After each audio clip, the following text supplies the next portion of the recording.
1972 সালের 27 এপ্রিল মানব ইতিহাসের অন্যতম সফল চন্দ্রাভিযান অ্যাপোলো 16-এর মহাকাশচারীরা প্রশান্ত মহাসাগরে অবতরণের মাধ্যমে পৃথিবীতে ফিরে আসে। জন ইয়াং, চার্লস ডিউক এবং কেন ম্যাটিংলিকে নিয়ে গঠিত এই মিশনটি ছিল চাঁদে মানুষের পঞ্চম সফল অবতরণ। অ্যাপোলো 16 মিশনের সফল সমাপ্তি কেবল নাসার জন্য নয়, বরং মহাকাশ বিজ্ঞানের ইতিহাসে এক বিশাল মাইলফলক হিসেবে চিহ্নিত হয়েছে। 16 এপ্রিল 1972 সালে কেনেডি স্পেস সেন্টার থেকে যাত্রা শুরু করার পর 21 এপ্রিল জন ইয়াং এবং চার্লস ডিউক চাঁদের ডেজার্টস হাইল্যান্ডস নামক দুর্গম পার্বত্য অঞ্চলে অবতরণ করেন। এই মিশনের মূল লক্ষ্য ছিল চাঁদের উঁচু ভূমির ভূতাত্ত্বিক গঠন পরীক্ষা করা। পূর্ববর্তী মিশনগুলোতে চাঁদের সমতল ভূমি নিয়ে গবেষণা করা হলেও অ্যাপোলো 16 প্রথমবারের মতো বিজ্ঞানীদের সুযোগ করে দেয় চাঁদের প্রাচীন আগ্নেয়গিরিজাত পাথর এবং উঁচু অঞ্চলের মাটি পরীক্ষা করার। চাঁদের পৃষ্ঠে প্রায় 71 ঘন্টা অবস্থানকালে মহাকাশচারীরা 3টি ধাপে মোট 20 ঘন্টারও বেশি সময় ধরে চন্দ্রপৃষ্ঠে বিচরণ করেন।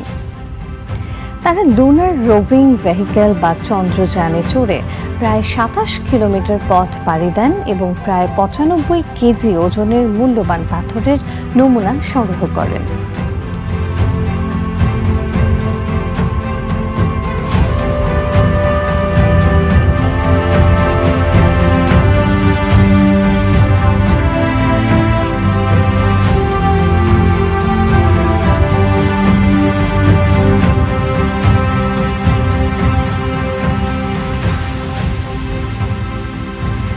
সাতাশ এপ্রিল যখন লুনার মডেলটি পৃথিবীতে প্রবেশ করে, তখন এটি দক্ষিণ প্রশান্ত মহাসাগরের বুকে ক্রিসমাস দ্বীপপুঞ্জের কাছে স্প্ল্যাশ ডাউন বা প্যারাশুট সহযোগে আছড়ে পড়ে।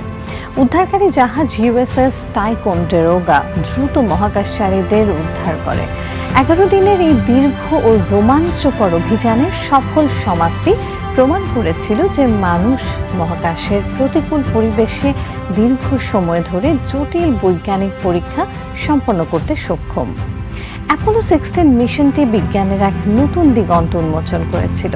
তার প্রথমবারের মতো চাঁদের পৃষ্ঠে একটি মহাজাগতিক টেলিস্কোপ ব্যবহার করে পৃথিবীর বায়ুমণ্ডলের বাইরের অতি বেগুনি রশ্মির ছবি তুলেছিলেন।